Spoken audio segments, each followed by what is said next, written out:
When you were a child, did you ever pretend there was something under your bed? A friend only you could see? Tonight we're going to be talking about Obelisk, an analog horror series that isn't about monsters invading a home, but rather monsters born from it, from the shadows of a child's loneliness, from the static of a bedtime story gone wrong. This house seems alive. The doors don't lead where they should. The thing in the dark, it learned from you. Your games, your cartoons, your fear. Hello everyone, sorry if I sound a little weird. I am still a bit sick and getting over it. I've gotten like 13 DMs from you cool people on Instagram asking me to cover this, and after watching it, I can see why. So, to help my poor sick self out, let's just jump right into it with the first video in the series where we learn how to help a friend in the closet come out. Very wholesome.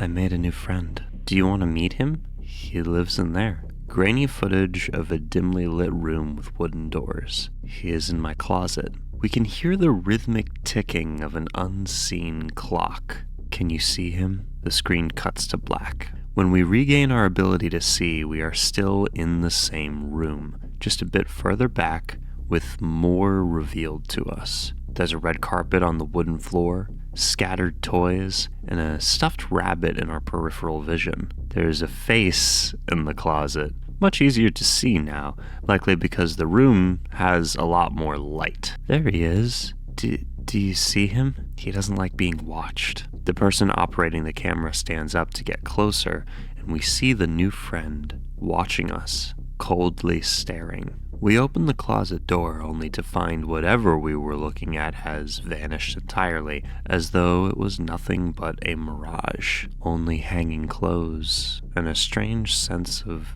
loss remain. The air inside is cold. I'm watching TV. Sometimes my friend comes to watch too. The old cartoon ends as we hear heavy footsteps approach. He is here, and we cut seemingly to a new room. But after looking at a lamp for a second, we get to see more of the house, and it starts to feel big, and I start to feel very, very small. The house, it's inescapable. He is upstairs. We stare up into the darkness. Don't you see him? He is in my closet. A hulking figure has proceeded out from the dark. He would seem to be out of your closet, but you're frightened, so I'll let it go. The lamp shines, but the air around the figure almost seems to absorb the light, and just barely can we make out a pale face. From this perspective, it seems like we're lying in bed. The rabbit stuffed animal smiles sweetly from the cuck chair in the corner near the door. Strange placement for the chair. The thing retreats back into the closet. Do you see him? No, I don't see him. After the friend retreats into the closet, the video feed cuts out again, and the video's over as fast as it began. Do you good people remember Skinamarink? It's a pretty good movie. A lot of people apparently didn't like it very much. It was made by a college student with a budget of like $14,000 and then went on to have a theatrical release where it made over $2 million. I went to see it in theaters and remember people leaving halfway through. I also made a quick analysis video on it right when it came out. Super interesting and polarizing movie, and what I've seen so far here in Obelisk aesthetically and functionally reminds me of Skinamarink. Let me explain. A few basic connections are the camera movements, how we see the world from the perspective of a child who is small, compared to a house that seems to swallow them up in its shadow. The grainy footage, while not quite as filter heavy as Skinamarink, still definitely reminds me of it, but none of that on its own means much. 90% of analog horror projects on YouTube take place in houses or around houses and have a ton of grain. But if you haven't seen Skinamarink, a major plot point is how the entity sees the child watching Looney Tunes and then like takes ideas from the cartoons that the child is watching, and it mimics the behaviors that it sees on screen. And then we get to hear trippy versions of the sound effects and just general music from the shows throughout the movie. And anyways, I guess what I'm trying to say is the whole sequence where we were watching the TV and the thing was watching with us felt very heavily inspired, almost like ripped out of a scene from Skinamarink. But I digress. I am enjoying the looming sense of doom so far, and I mean, I'm invested at this point, so I'm excited to see what comes next. You're Almost Gone is fairly simple and fast, but a lot happens in the 1-minute runtime. A fuzzy hallway, another pretty obvious Skinamarink homage, with a door slowly creaking open at the end. A lanky figure steps out, then stops. We can't see much, but the hands and feet seem to be highlighted.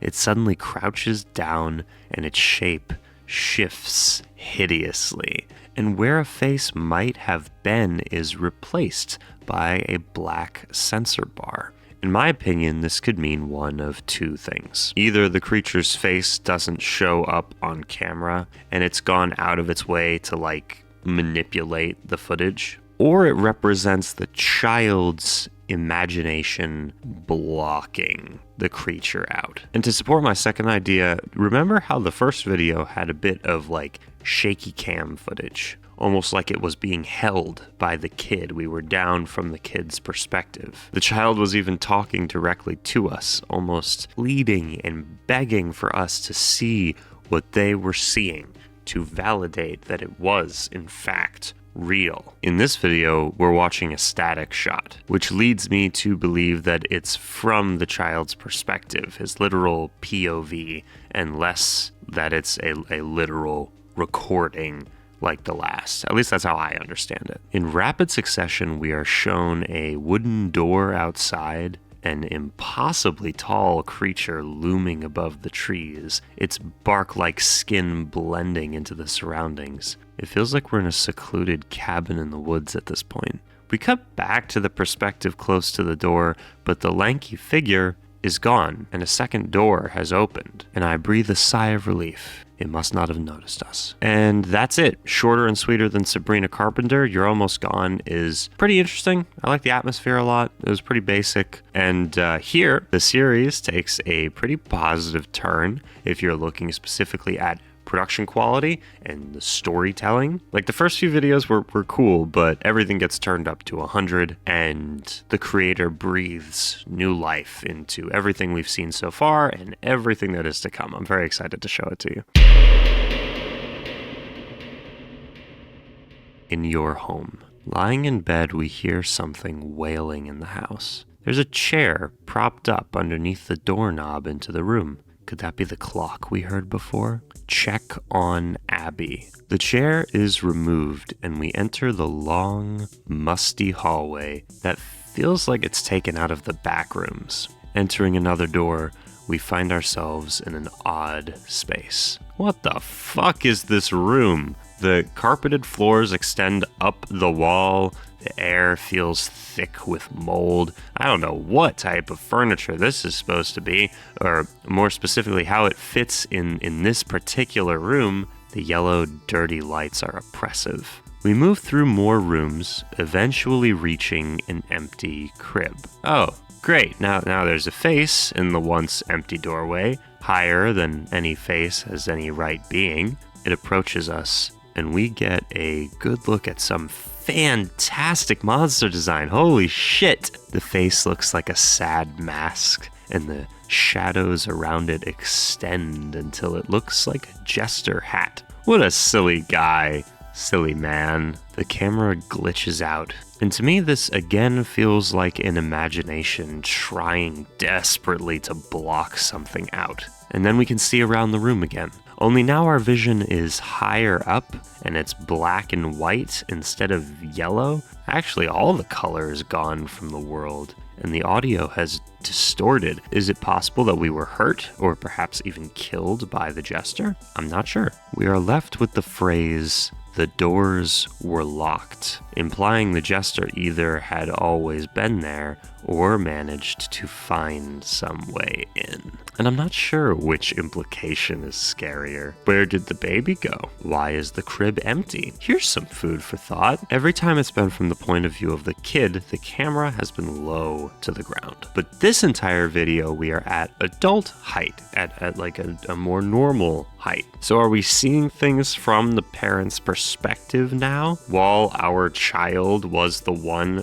like crying and wailing outside? Or was that thing just mimicking the sounds of human screams to draw us out? Scary stuff, man. Also, the chair just vanishing like this reminds me of the doors vanishing in Skinamarink. I love beating horses. As long as they're dead, just make sure you refrain from beating off your horses. As of this recording, A House with No Windows is perhaps the crowning achievement of the Obelisk series. I recently found a strange, abandoned house. There are no other houses built around it, and it's seemingly in the middle of nowhere. It has no doors or windows. There are no obvious ways inside. I ended up finding a flat piece of wood that appeared to be hiding something. Behind it was an entrance to a crawl space. What secret is this house hiding? I can't tell if these are spelling errors or somehow relevant mistakes for world building purposes. Like, is it an honest mistake or is it in character? You know, it's very, very frustrating not knowing. Is this house the same one we've been witnessing weird nonsense go down this entire time? It kind of feels like it, despite its technical location being different.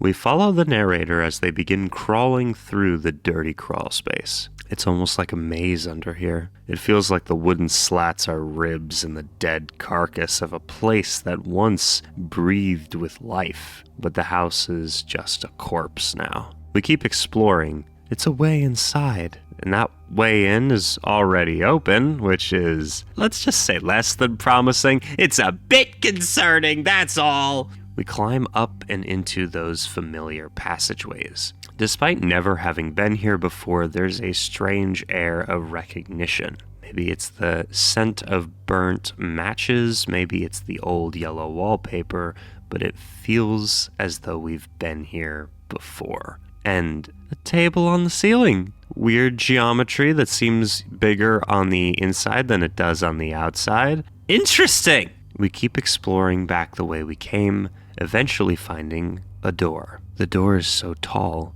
This kind of reminds me of being a scared little kid, you know? Some of the lights are on. We keep walking down the back rooms looking hallways, and then stick our heads down one hallway, only to look back at the other. Now that wasn't terrifying at all. The camera shakes and darts around. It seems like our protagonist is feeling less than confident now. This whole place feels so big, yet also suffocating. It's like a massive dollhouse that we're wandering around inside. Another room. There's a sign on the wall we can't quite read, and this room feels like a playroom. Sunday school time. Funny enough, my own personal memories of places that felt kind of like what these places look like was church. And now we can read the sign on the wall, "Be still and know that I am God." Well, that's a little creepy in this context, huh? For a second, the camera goes in and out of focus, letting me know that this footage is definitely intended to be looked at as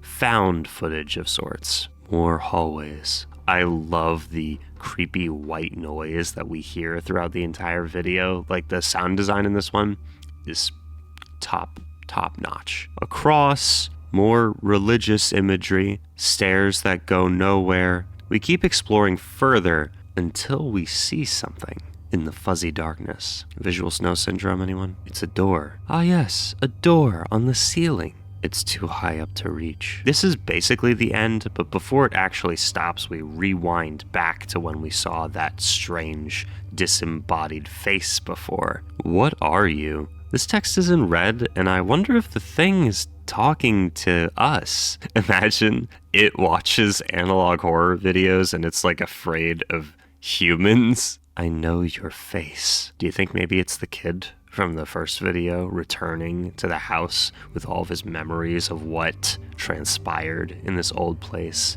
being kind of like lost, or locked away. He kind of blocked them out. Tune in next week for the latest installment of Where Is My Mind? Or am I just losing my mind? Find this trick and spin it. Yeah.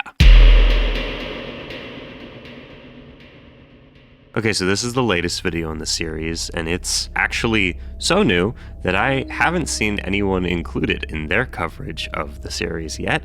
So, yay, I guess I have something new. Woo, yay! We open with a graveyard. She is in here somewhere. Could this she be Abby? Remember when we saw the crib, it said to check on Abby. We wander past tombstones for some time, feeling rather sad. The inevitability of death and just destruction for all we hold dear, and eventually it comes for us as well, fills me with remorse and a strange mix of regret and guilt. Have I lived my life to my fullest potential? Probably not, and such is life. There is a void of nothingness in my soul that cannot seem to be. Holy shit, what is that? Abby? Abigail, is that you? For a second, our shadow stretches over the caterpillar, and apparently this video is from the perspective of the jester. You're not how I remember you, Abby. Yes, because I remember a human child. And suddenly we're back in the strange rooms. Is that a bloodstain on the floor? Perhaps the remains of what we took care of back during In Your Home. Remember that? When the color faded away? Why do you keep me here? I can't stay here. A baby's gurgling cries can be faintly heard as we walk to the door. And then the perspective shifts, and we are now looking at the jester from the opposite doorway. And we shut the door and run away down the hall till we reach the bedroom, where we lock ourselves in with a chair under the doorknob and try to sleep despite the crying, supposedly of our child. An eerie piano plays over an overly upbeat lullaby as something is trying to get in. It sounds sad. The screen fades to black. Please forgive me. The clock is still ticking. Okay, so that's Obelisk so far. The newer episodes I'm finding myself enjoying more and more. The point-and-click gameplay evocations, the lonely and oppressive atmosphere. It feels like a spore cloud of rot just hangs over the house, and it depresses me, frankly. The current prevailing theory is that the jester and other creatures we've seen so far, these entities are stealing away people's kids to pocket dimensions for reasons unknown. Perhaps because the minds of those who still possess vivid imagination are the only ones who can perceive the entities at all. And while that feels possible, I do want to mention a thought that I had while I was watching. I know, guys, Daniel Profeta having thoughts using his brain? What? Crazy? That's insane. That's crazy. Remember when I said the red on the floor was a blood splatter from what I interpreted as a kill back in episode 3? Well, the final episode ends with the beginning of episode 3, so it couldn't have been the parents' death. Could the creatures be benign and harmless while we are intruding on their terrain? Or could that splatter have been the jester killing a baby, leading to an empty crib? That actually makes the most sense to me. Damn. Okay then. Interesting. My favorite thing about this channel is that it managed to take kind of the dark side of childlike wonder and show us the evil lurking in the comfort of our own homes. The hulking and kind of disturbing presence of these figures reminds me of having like sleep paralysis, and also just reminds me of being a kid and being scared of the dark. So I don't know. I think they did a really good job with this. I'm excited to see what the channel does next. And thank you for watching. I hope you have a fantastic rest of your week. We are Legion. See you in the next transmission. And a massive thank you to the enablers over on Patreon. Joseph, Nude, Dave, Elkie, George, Tom, Ray, Justin, Mr. Fox, Lori, Stardrop, ZK, Bees, Lou, Audrey, Boris, Kuba, Bat Noise, Hadley, Thomas, Panflute, Coyote, Phoenix, Joy, Amelia, and Blackest Bile.